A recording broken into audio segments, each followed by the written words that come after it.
Bénissons Dieu encore ce soir.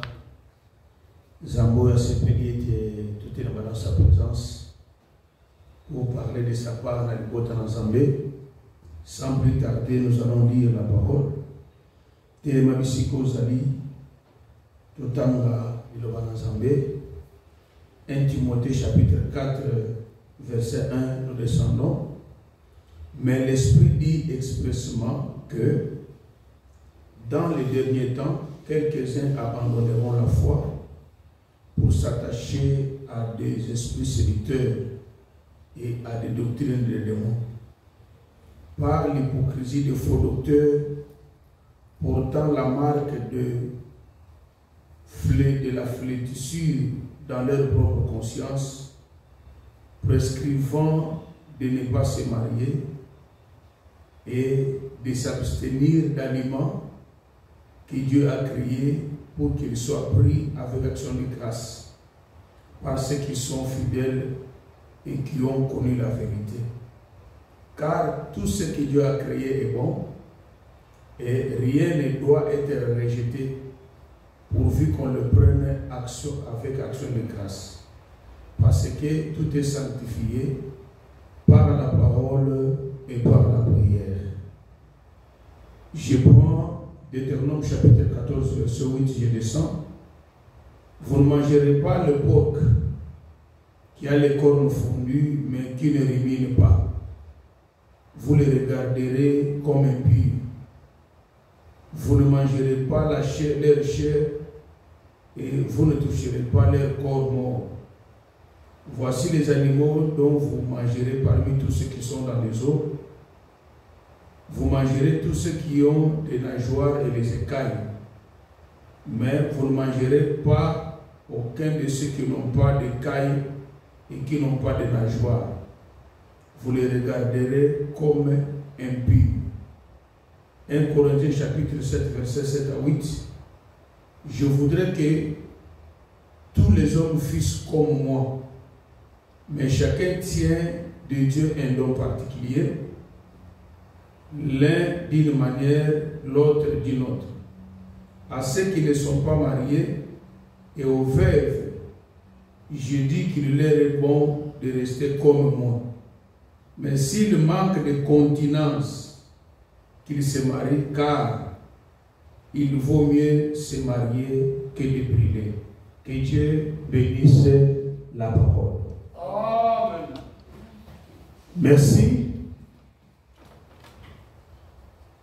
Nzambe azamala mopona biso asangisi biso lisusu na poko na lelo malgré mbula, mais merci parce que vous êtes là, parce que liloba oyo tozali côté ya bino yango nde kopesa biso bomo ya seko.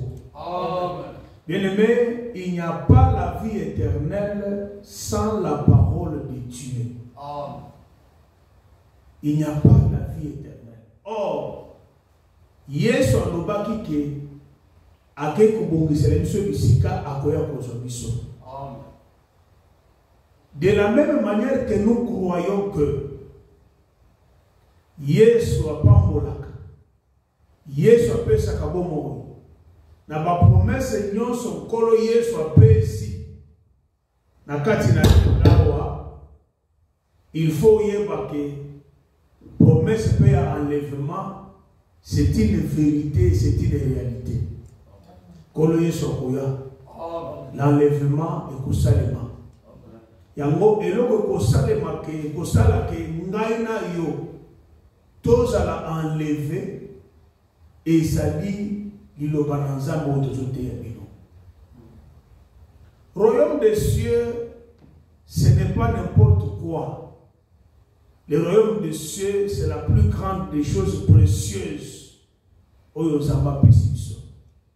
Soki lelo église ezali musala na ye ya ko préparer bato à l'enlèvement, et l'église est koti pour que babanda ko distraire bato na kati na loyenge. Nous savons que tout ça sous mikolo ebele na se na moite kono Yesu azoya. Alors il faut tous vraiment préparer. Il faut parole de Dieu et préparer biso. parole ce qui est préparé biso ndeto komona Yesu. Parce que biloko nyonso mokili tozomona oyo ekoleka nango.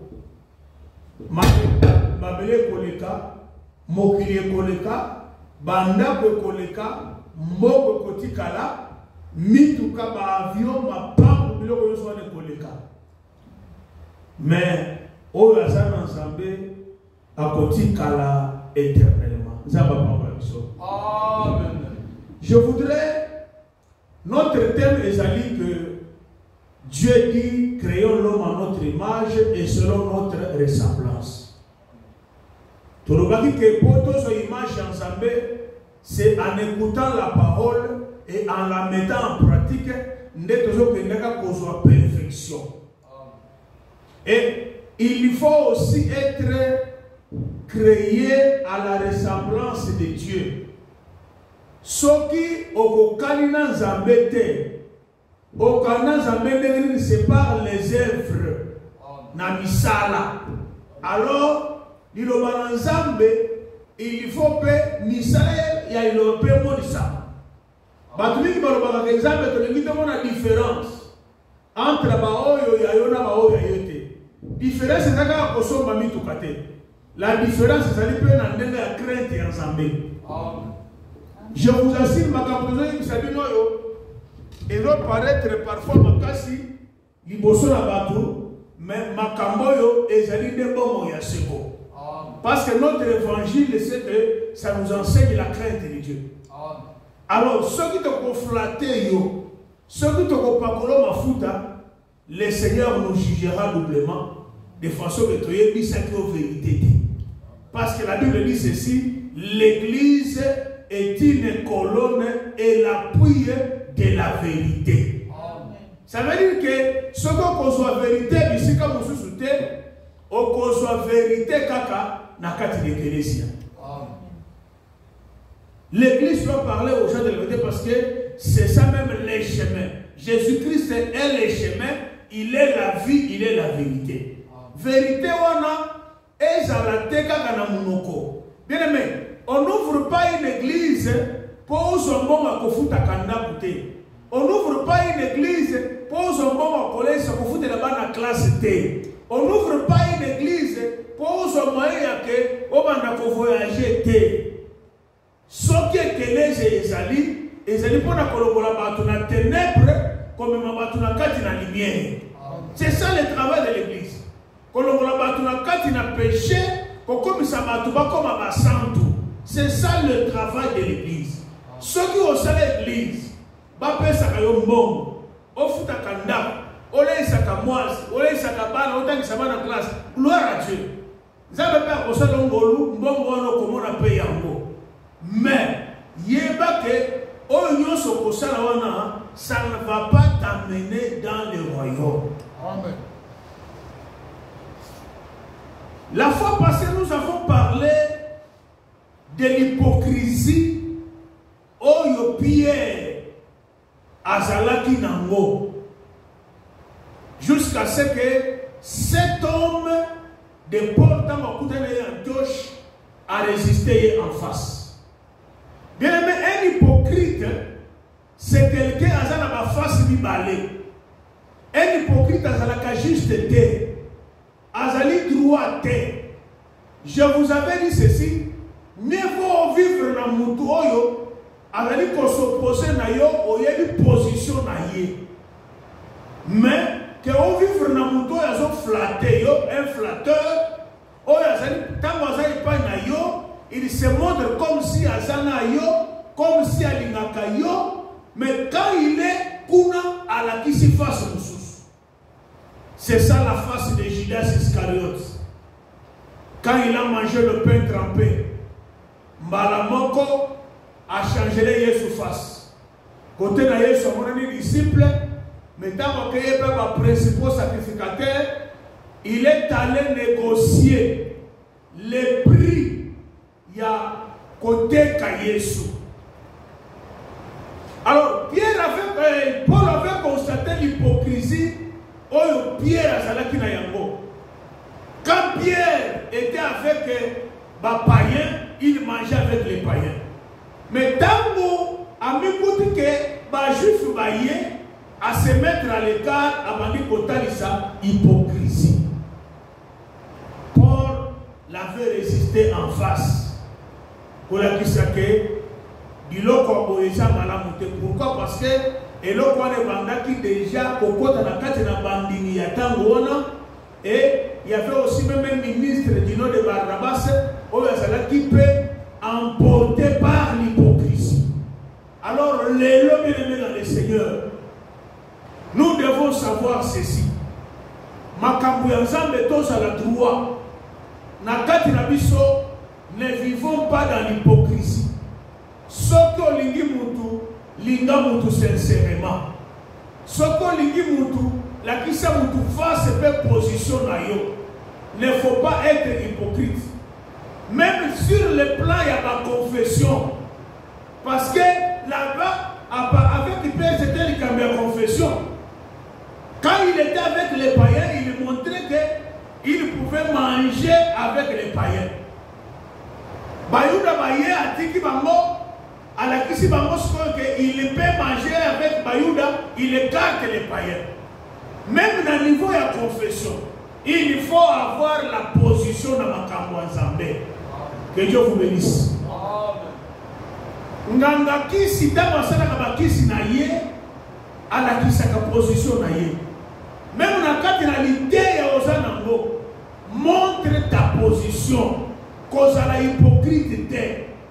Yo moko wana on dit que moi c'est à côté ya te. Mais quand on se dit quelque part, au côté de l'église on pense à te ya. Yo moko nous savoir Bible boye kobo. Yo moko on se peine na biloko nyonso wana. Ça c'est l'hypocrisie dans ndenge ya confession. C'est que moi dans Nzambe, il faut être constant. Otali sabatu oyo zo confesser. O confesser eloko zena quand tu connais que eloko oyo c'est la vérité, demeure na kati na vérité wana. Na makambo Nzambe démocratie ezalaka te. Na makambo Nzambe consensus ezalaka te. Na makambo na Nzambe, si tu es dans la vérité, garde la vérité et garde cette possession là, que Dieu vous bénisse. Ata batu nyonso bazali 1000 baboy oyo oyebi que sa vérité komitungisa te demeure là-bas kotatabana te koloba te que parce que ndenge bakomi ebelela kita nalanda bango te. Garde ta position aussi longtemps que tu sais que cette position là c'est la vérité. Que Dieu vous bénisse. Ata batu nyonso batelemeli yo, un jour quand le Seigneur les éclairera, ils diront qu'en réalité cet homme, cette femme était dans la vérité. C'est ça Jésus. Jésus avait gardé sa position. Jésus était constant. Il faut être constant dans les choses de Dieu. Il faut oser la constance. Parce que constance, c'est ça la position de Jésus. Batubalobi, c'est lui qui sème les troubles, c'est lui qui viole les sabbats, c'est lui qui fait ceci, qui fait cela. Yesu a dit qu'il a la position. Mais tant que Yesu a koufi, Batubalobi est vraiment en réalité, Moutou Oyo, Azalaki Mwana Nazar. Demain, les gens diront que Azalaki Mwana Nazar, que Dieu vous bénisse. Amen. Nous avons lu ici 1 Timothée chapitre 4 verset 1. Ici c'est Paul quand il parlait avec Timothée, quand il écrivait cette lettre à Timothée, il dit que l'Esprit dit expressément que dans les derniers jours, quelques-uns abandonneront la foi pour s'attacher à des doctrines de démons. Ça c'est Paul quand il écrit à son fils Timothée. Il dit, l'Esprit dit expressément. Quand il écrivait là, Azalaki na makambora na mtemate. Mais en train d'écrire, le Saint-Esprit lui inspirait aussi des choses. Azonobake, Molimu Musato dans les derniers jours, il y aura des temps difficiles. Les gens abandonneront la foi et s'attacheront à des doctrines des démons.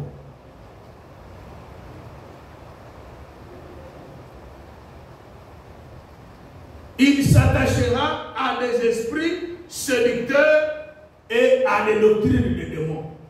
Qu'est-ce qu'il dit ceci? Verset 2.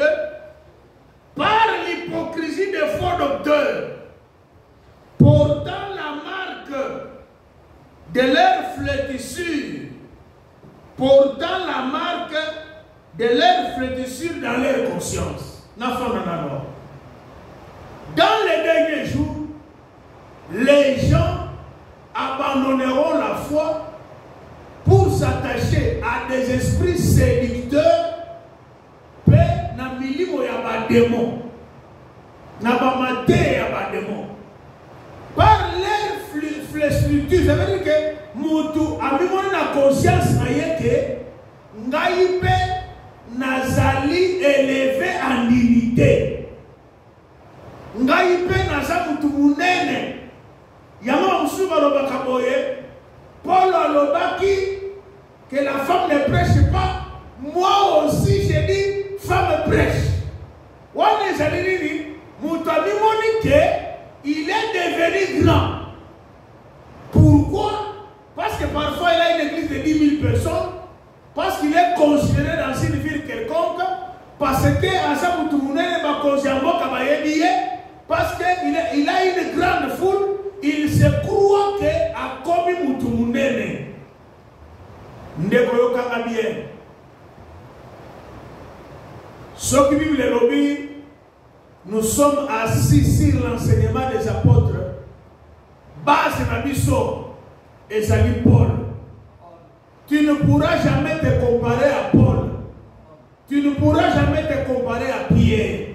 Parce que Matthieu il y a un monde qui se réfère pour un coach fondement. C'est pourquoi la Bible dit ceci.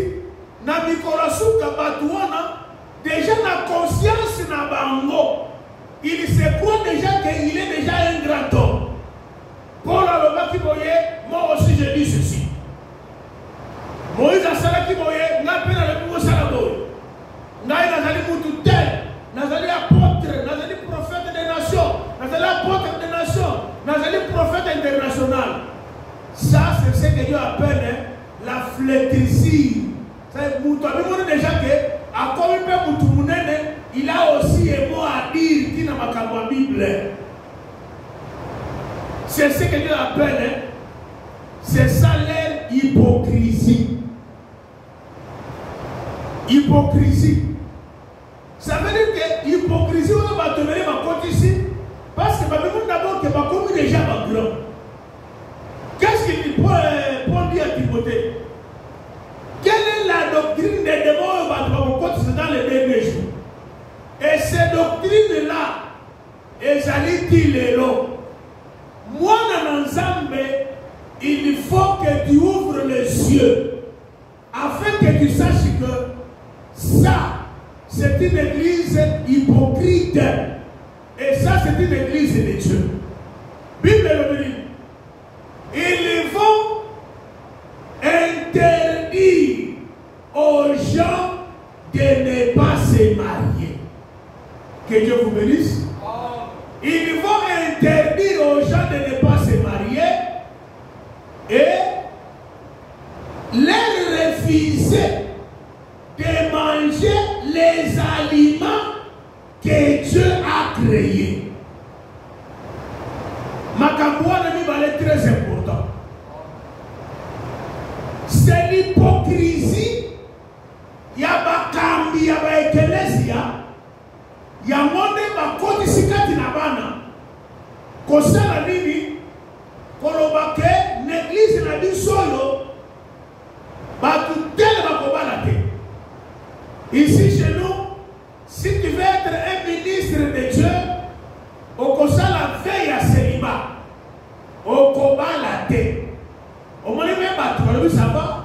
Ici chez nous, Ici, notre représentant légal a dit ceci, Awa, biso tokobalate. Si tu veux être Moussali Nansambé, si tu veux être sacrificateur, tu veux être pasteur, tu veux être diacre, tu veux être prêtre, tu veux être que sais-je encore, il faut ça la veille à célibat.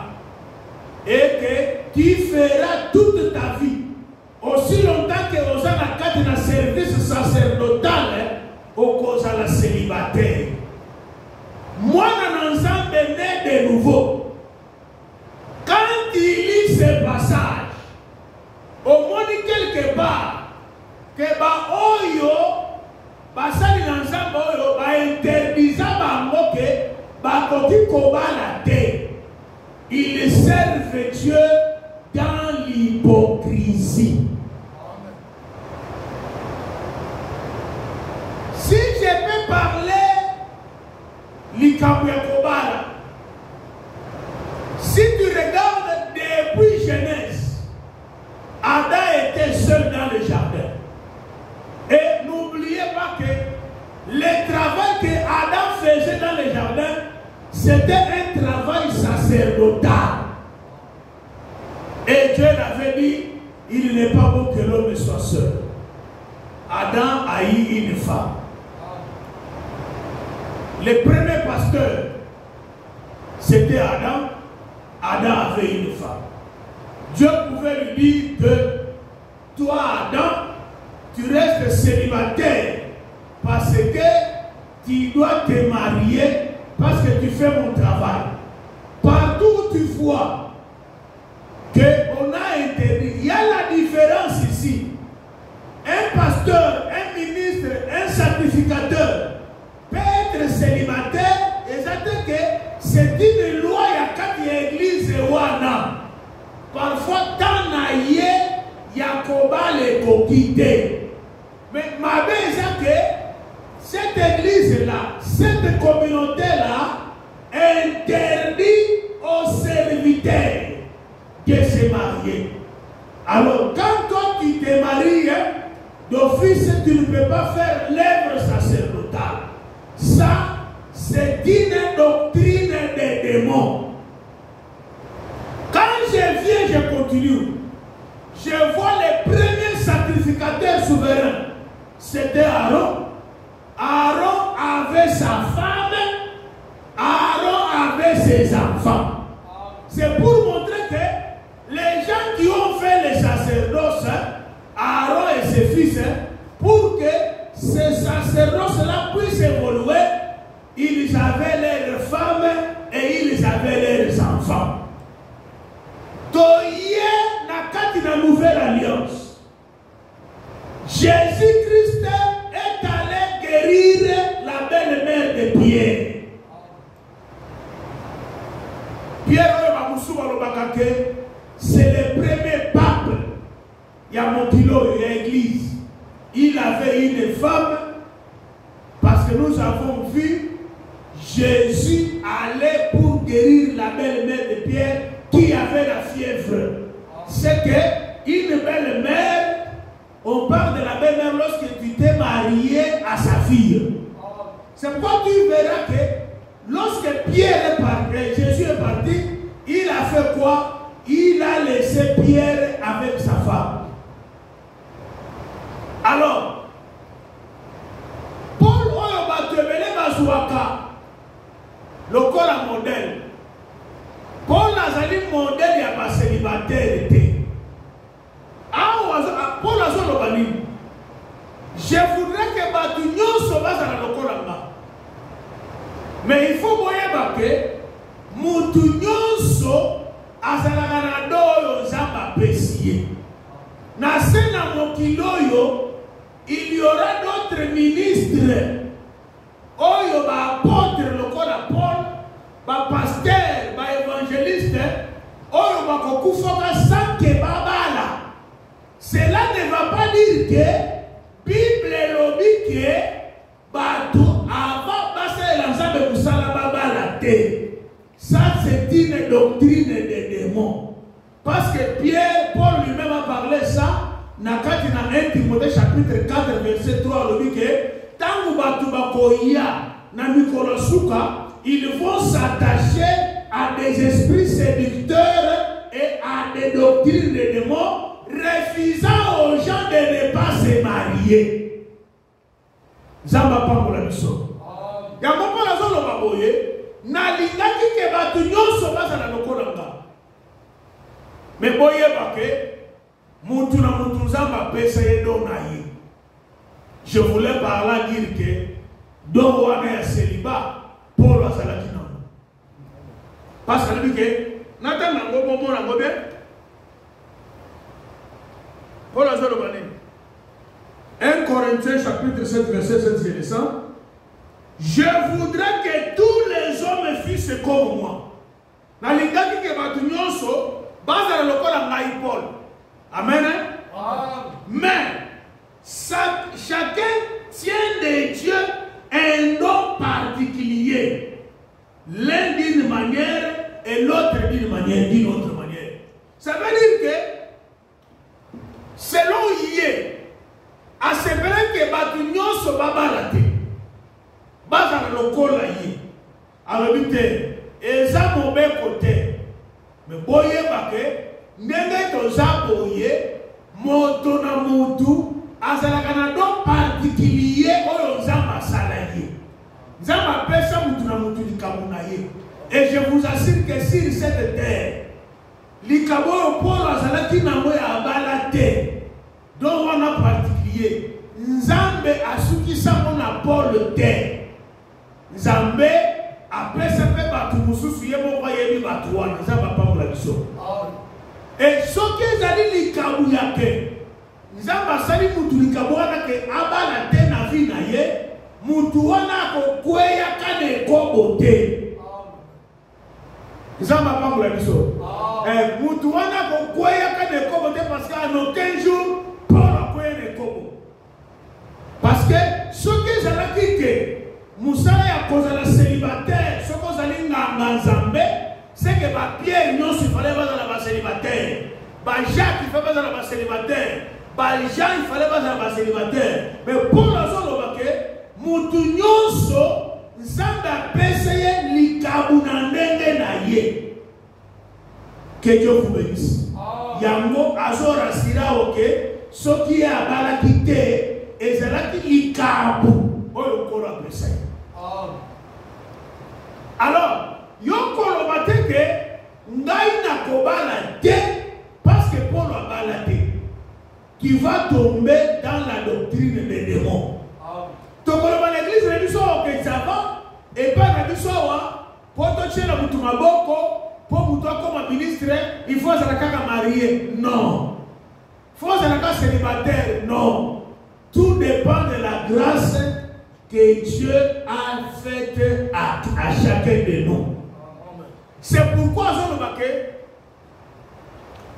à ceux qui ne sont pas mariés et aux veuves, je leur dis de rester comme moi.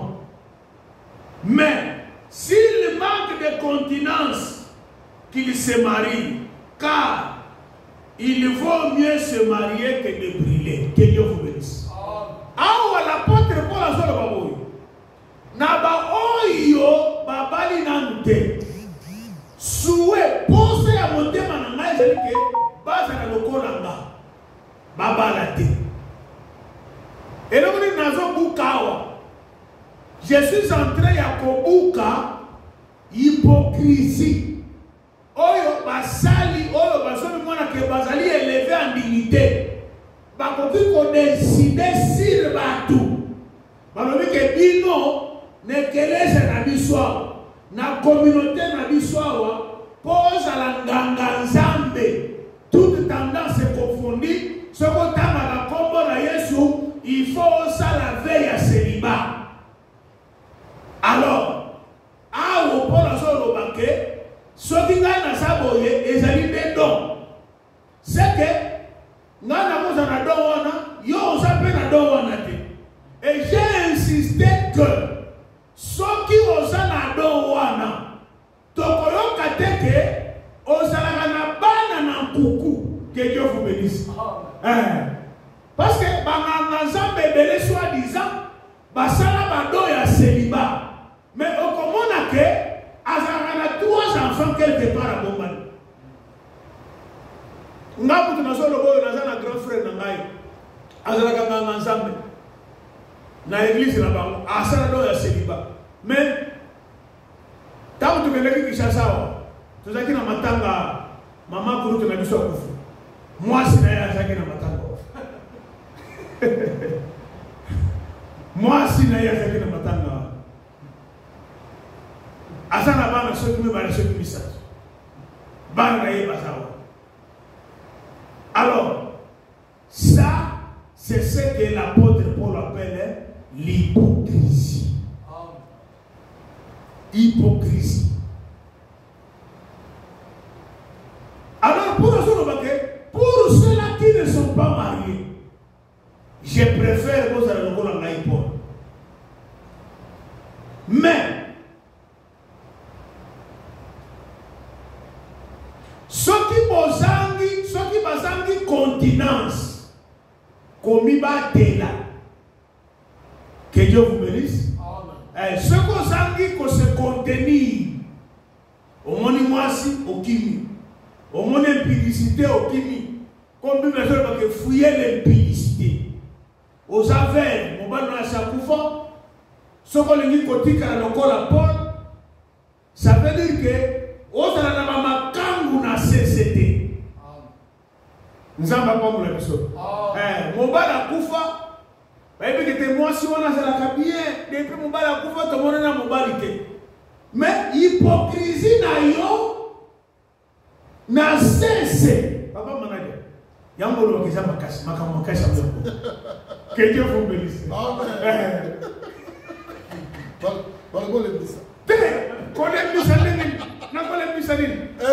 Ça veut dire ceci.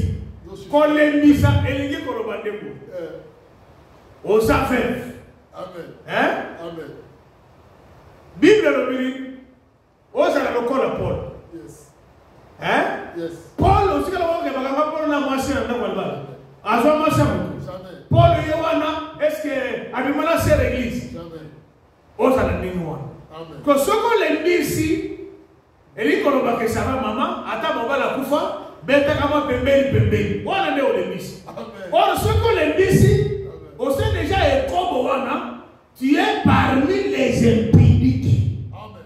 Or les impudiques, bah quand t'as l'eau là.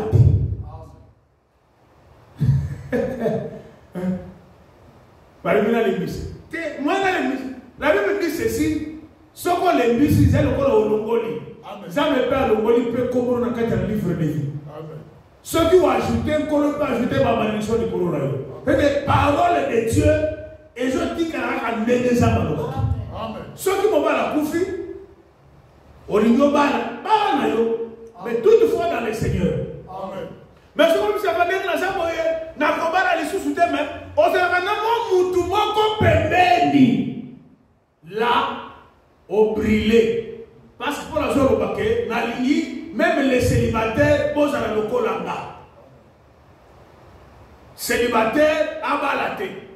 Ose à la loco la Paul. Et je te conseille que ose à la loco la Paul. Si et seulement si, aux appels, kolo chaka likaboa na katina yo. Parce que ça Paul est mon côté Zambé, même na moya lelo, et ça na basi, et ça na mibali, aux Zambé pe a chapé likaboa na katina bambo. Alors yo mutokolo basaba, ngai comme chéri na ngai akufi na kobala te. Et je vais plus loin. Koluna kutu na makanicité. Parce que ça sont là-bas.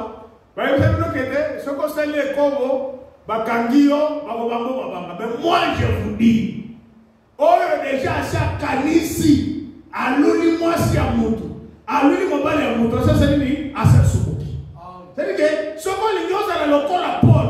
Parce que Paul même dans ma ici a parce qu'il avait ces dons-là. Et toi aussi, si tu as ces dons-là, qui cala le col à Paul, qu'on brûlait. Parce que ce qu'on brûlait, ça veut dire quoi? Qu'on kende kotambola libanda ya parole kosala ekobo sur ce lobake nazo kokate luka mwasi bala veve ozali veve soki mobala ye kende kolobate kende depuis mobala nanga akufa nazwa badeku wana ezali bademonde ezakati na yo posa nzoto nazwa deku ya mibali oyo sikoyo mobali nanga akufa wazali na eloko te il faut sikoyo kaka nabala moto aza mpe na eloko te problème eza te bala kaka sinon soki obrile c'est un péché.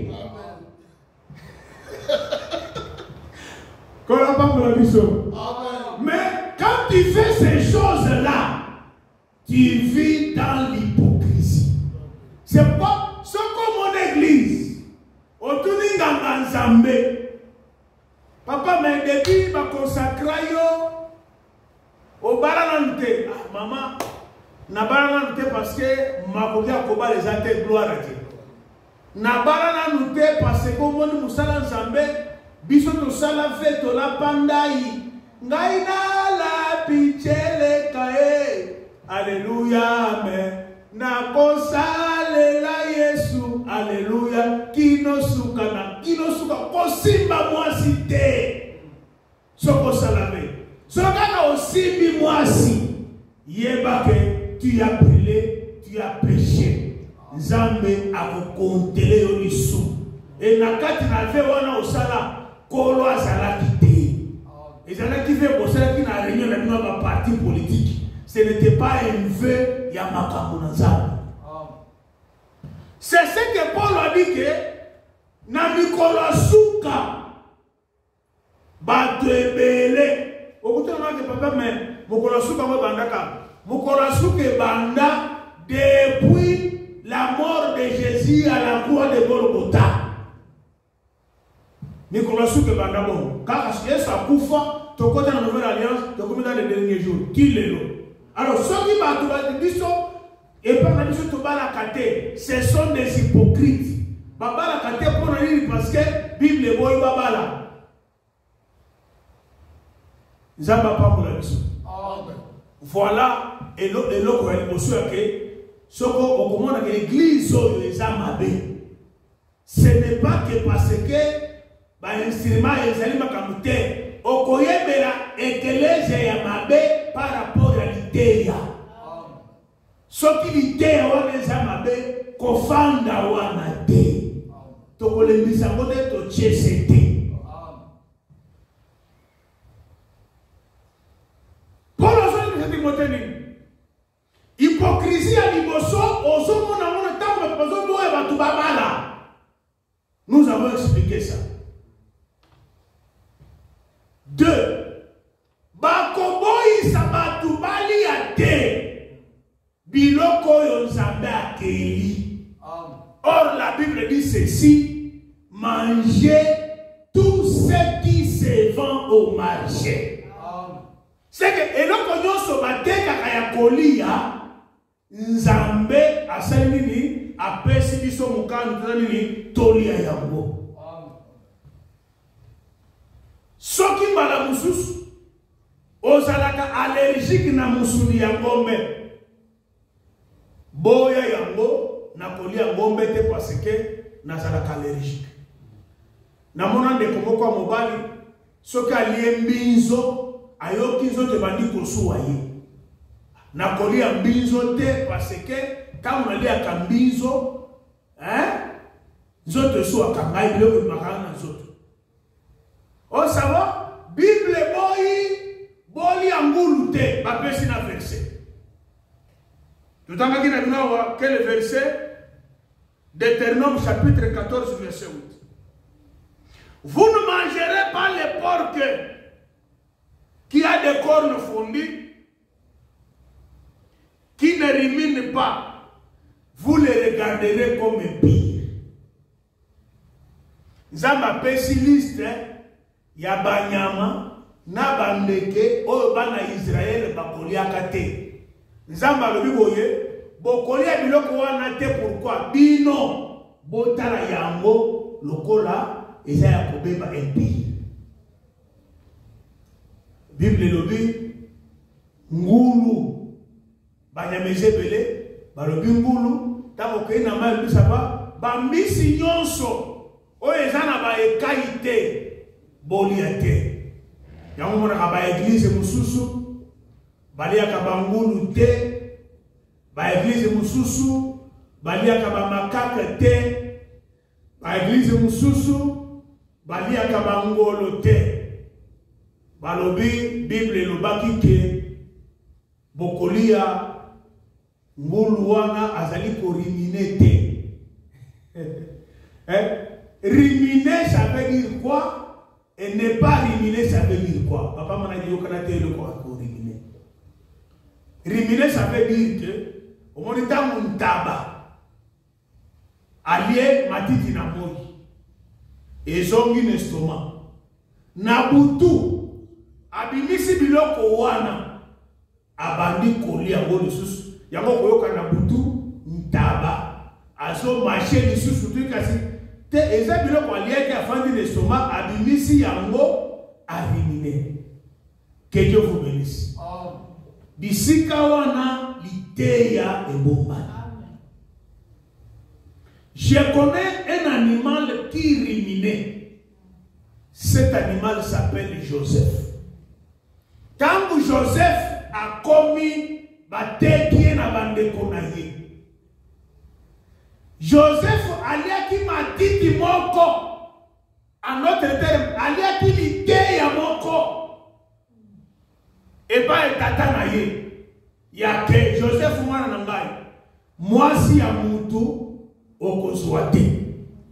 Joseph azili teya wana abombe mon estomac na ye yango polo so yebisa Timothée garde le dépôt abombe mon dépôt tango mikuti liboso ya mwasi ya mutu abimisi biloko aleki wana abandi kolia ngo lisusu. Ça veut dire que l'idéa riminer, ça veut dire quoi? À la manière de Dieu. L'idéa, quand on yo kango, au fondissant au katinayo, devant les problèmes, l'idéa yo katiwana ekobima pour que epese yo solution na problème aux amis. Joseph est un riminant. On dit que les cochons ne riminent pas. C'est que okolia nyama wana ya ngulu te parce que azali ko rimine te. Azali kolia lisusu bilo sabe mutu qui ne rimine pas na azali ko rimine te. C'est une personne au Bible zo lo bake o azoyo ta parole. Le kola bazu semence babwa ki le long des chemins. Tangu babwa ki semence le long des chemins bandeke baye balokoti semence bakena ngo apôtre za ngai ça batay mutu parole ayoki liteya wana biye. Alors obtenez d'abord que batay ki ni na vraiment batay ki bien mais elo mutu batay ga kanga côté. Maintenant batay ki par exemple que ndemo za boy consommation mutu te mais nanda kuwana ou bien batay yeke avant on moi si na faut pèse na yebilo ayoki lite wana bien afu si na ba tebele na ba église ba fanda na basi ba pèse na ba tobilo mais ba kabongo ba te ya kango ko yoso na kati l'église c'est que arimina kate comment est-ce que ba te yo le que pour fanda na moi il faut pèse d'autres osomi na ndako ofanda kana mwana ba tuona ba pèse d'autres te même ye moi ça yebi que pour ba fanda na il faut ka baba là. Ça veut dire que ce sont les animaux qui ne riminent pas. Basali ko riminete. Makambu batei c'est que obeti eleki asa riminante. Un riminant asa le corps de Joseph. Joseph a commis ba yebise que okozomo se mutute. Tangu moi se yebise que yakato bimana Joseph fasolo bake patron na ngai mobali na yo apesi ngai pouvoir de korobi no so na kati na ndako mais apesi na pouvoir de corona yote. C'est que l'idée ya yo kaki to yo ka mate ya pour que mate ya wana to ya eya kosumba biso na kaya problème. Yango Bible boya kolia mulu te. baboya pe ngolo. Pourquoi baboya ngolo? Ngolo azakana ba ekaite. Ekaite ezali na lingala. Hein? Ngolo azakana ekaite. Pourquoi? Ça veut dire que ngolo, si on a dit potion ngolo, et ça n'a pas ekaite. Or, nyama oyo ça n'a pas ekaite. C'est seulement les crocodiles. Parce que les ekaite, ce sont des frères. Oyo bazali ko s'embrasser. On n'a que révélation pour nous. C'est pour vous dire que tant que nous avons le baki wana, alors baki bota na ngolo kola banyama mabe. Alors, dans le acte des apôtres, chapitre 10, Nzambe azo fungola Pierre misu, Pierre azo mona lali, amoni, eloko moko kitina lola, bangolo, banyama oyo Nzambe alobaki eza epire boliate. Yango mwana na Nzambe, même na pongi, il faut banga Nzambe. Pierre alobi boye. Il dit que parce que ça. Paul Pierre a dit que ngai nene na zaboye atane na zana pongi boy atane na kati na vision boy na so mona na koli eloko mabete. C'est que mwana na Nzambe oyo so lala na pongi babetio na butu c'est koli eloko mabete. Mwana na Nzambe na butu osomi mona fait que les maris ou les femmes de nuit au moni pensa ba yibiyo. Au moins, c'est qu'il faut te vérifier bien l'état spirituel. Parce que moi, même dans son sommeil, il faut avoir ça. Bitubata même ce qu'on a mettre à l'hôpital. Parfois, nous autres, on est dans ma capacité. Mais ton esprit est toujours dans ma casse. Yango ba tebe depuis ba yiba bango ba porte-monnaie na butu ba yiba bango déjà ba mbongo na bango ba o bamona ba sanga ba sito libali ya butu yango mabale ko ba compliqué bango. Pourquoi? Parce que tout ça se fait dans l'esprit. Zamba yebi seke liya bomali ya jamais ngai Pierre na tikala kole eloko amabete ndemo saboye.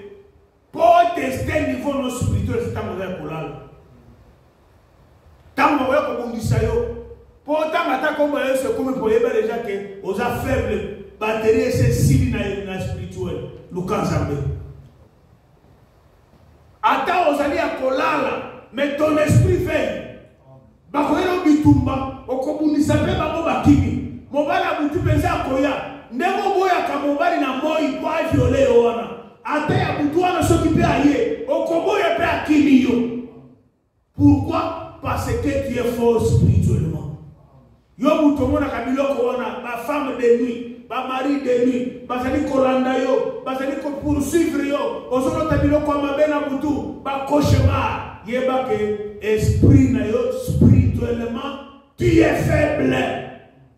Il faut être comme Pierre. Je n'ai jamais mangé rien de pire.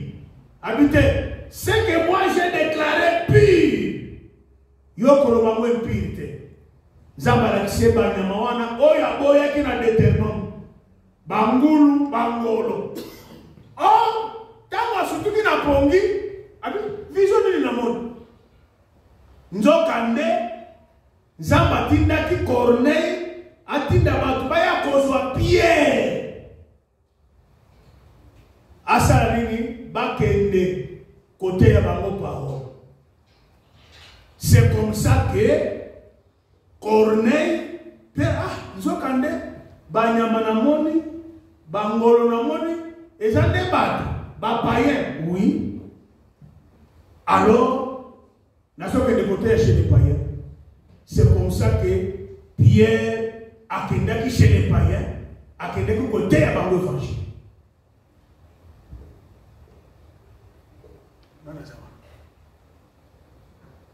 À quel côté est par l'évangile?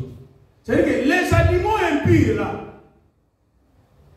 les oiseaux là impies, et ça là qui n'est que Dieu vous bénisse. Amen. Et ça là qui n'est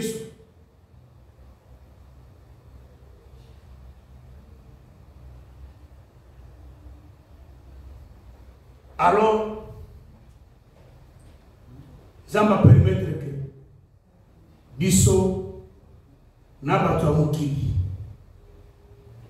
tozala ba hypocrite te. Ezali ngulu te oyo tokolia lelo te, ezali makaku te, ezali ndenge te ya mabe tokokolia te. Nzambe apambola.